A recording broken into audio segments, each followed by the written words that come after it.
In case you missed it, Melly might have just gotten his revenge on the prosecutors for trying to get Bortlen to snitch on him.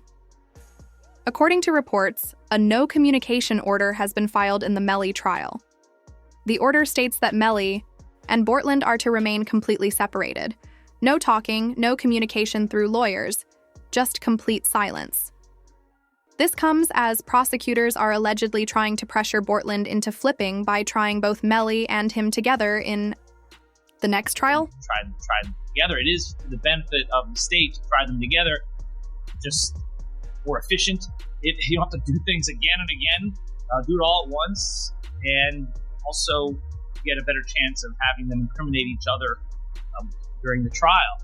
It benefits the defense to sever it. That way they can point the finger at each other and get away with it. So this is what's going on. But I don't think it should be automatically severed because the state is seeking penalty for Melly, because it's only the penalty phase of the trial that would be different, not the guilt phase. The guilt phase is the same. They're both capital crimes. We're seeking the penalty on one, not the other, but that goes into the second part of the trial, the penalty phase, only if Melly is found guilty. If Bortlen knows he didn't commit this serious crime, it's unlikely he'll be able to sit through the trial and willingly accept a life sentence.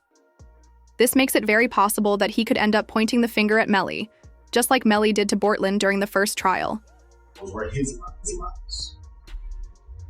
Cortland Henry shows up at Memorial Hospital, Miramar. You don't see him sitting there, but where you will see him sitting is in the driver's seat of a car, two bodies, car, riddled with bullets. When he shows up with a change of clothing, change of shirt, powder residue on his hands, evidencing that he had discharged a firearm. And he lies. He lies about where the incident occurred. He lies about how it occurred. And he lies about not having the phone. I think it was Miss Bradley herself who said, everybody has a phone in the pocket, not Cortland Henry. This further shows that it was always Bortlen who lied to the feds about the incident. He was also the last person seen with Juvie and Sack Chaser. Investigators even brought up the fact that firearm residue was found on Bortlen's hands, adding more weight to the suspicion against him. So the right hand of Cortland Henry contained 0 particles characteristic of pot residue and two component particles, and the left hand contained 1 particle characteristic of pot residue and 1 two-component particle. And can you explain to us what that means? Basically, overall, there was pot residue present on the hands. Bortlen hated this outcome, so when Melly's trial ended in a mistrial, he tweeted, "Mind games don't work on people like me," along with a handshake emoji, almost as if he was hinting at accepting some kind of deal. But things get even worse when you look at the interrogation footage from the night of the crime, where Bortlen is seen lying to the police in an attempt to cover for Melly. Okay, tell me what happened. And I was playing, already doing stupid. All this whole, and like, it's out of nowhere, like, so, you know what I'm saying? So, I ducked down, you know what I'm saying, in the car, and I almost cut. Let me back you up a few minutes. Where were you coming from? Fort Lauderdale Studio. Which way did you take? So, I said, 595, to 75. Then you took 75 south? It became clear to the officers that Bortlen's story wasn't adding up, even though he tried to remain confident in his version of events. Eventually, though, he was caught in a lie. Here's the hard part, what we're having a hard time to understand, is that we shut down that entire area, and we had officers shoulder to shoulder walk it out. They didn't find as much as 1 shell case. They didn't find 1 piece of glass. Nothing to what you said adds up. And it's hard. I'm telling you, that's. I mean, for whatever reason, your 2 friends. Are these your good friends? Yeah, that's what I'm saying. These are your 2. I'm assuming close friends. No. And you're doing them an inservice by not telling us the truth. I'm telling you the truth. I don't like. How? What do you want? How do you make shell cases disappear?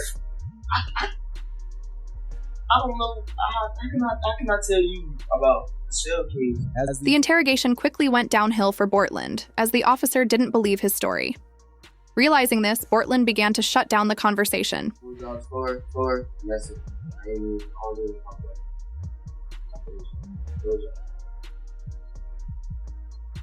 I don't know. Okay. Just so you know, right? Because you're saying, well, I don't want to talk anymore. There's going to be a lot more questions. There's, and we're not trying to piss you off. The thing is, we don't know your friends. Yeah. So the reason we have to ask all these questions, because the more we know about your friends, your lifestyle, your friend's lifestyle, your friends, his friends, and the circumstances surrounding today, the more, the easier it's going to be for us to try and solve this. Typically, this is when the officer tries to reset the conversation and begins asking about other details from that night, specifically what happened during the drive-by. And I'm driving, ducking for my life, trying to make sure I don't get hit. And you telling me, what you telling me about? I don't know. You know what I'm saying? I'm trying to make sure I don't get hit. I'm driving. I'm trying to make sure I don't get hit. You know what I'm saying? I'm gonna be worried about it. I know it's not for you to worry about, but if you tell me it happened there's got to be some evidence there. There's going to be broken glass, just like there's broken glass over here when you guys open the doors and stuff like that. Okay, there's going to be broken glass over there when the windows got shut out. There's going to be casings from the people at your car. Okay, there's going to be evidence over there. Okay, right now, there's nothing. Kind of think I know what happened because I got information. But with limited time left in the interrogation, the officer directly asked, if Bortlen knew who committed the crime, would he tell the officer? By just telling me the truth, even if it's something that I don't want to hear, but I respect the truth rather than BS, okay? And it's a simple question. If you knew who did this, okay? You may or may not know. If you knew who did this, would you tell me? It's either a yes or no question. Answer.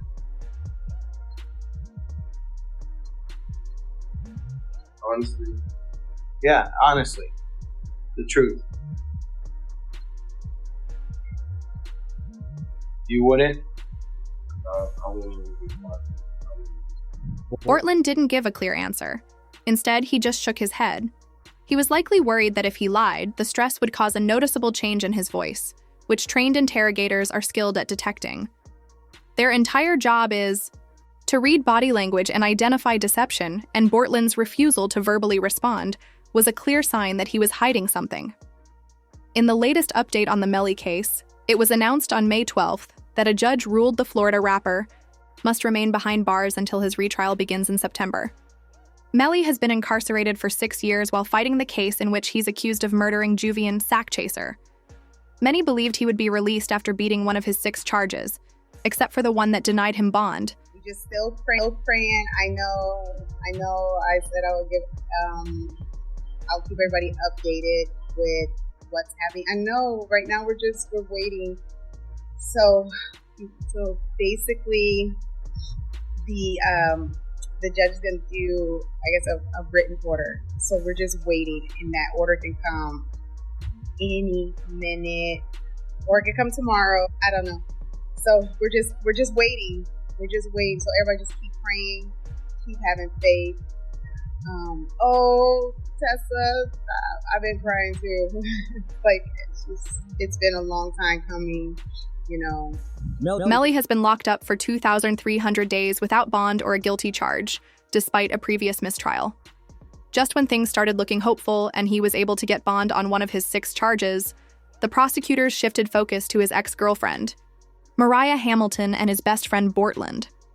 Since Mariah had been hiding out of the country since Melly's first trial, her recent return allowed the prosecutors to use her as a key witness in the case. Mariah Hamilton is spending her first day at the Broward County Jail. She has no arrest record until now. U.S. Border Patrol agents arrested her at Miami International Airport Monday after she arrived on an international flight. Court records show Hamilton was ordered to testify in Demon's first trial in 2023. In order to be set free, Mariah had to agree to testify during the Melly trial, which she accepted. Terrible news for Melly. After accepting the deal, she wrote on Facebook, "Thank you to my village, I love y'all so much. God's plan, not mine." However, the feds allegedly have strong evidence proving that Melly tampered with Mariah as a witness to help her leave the country.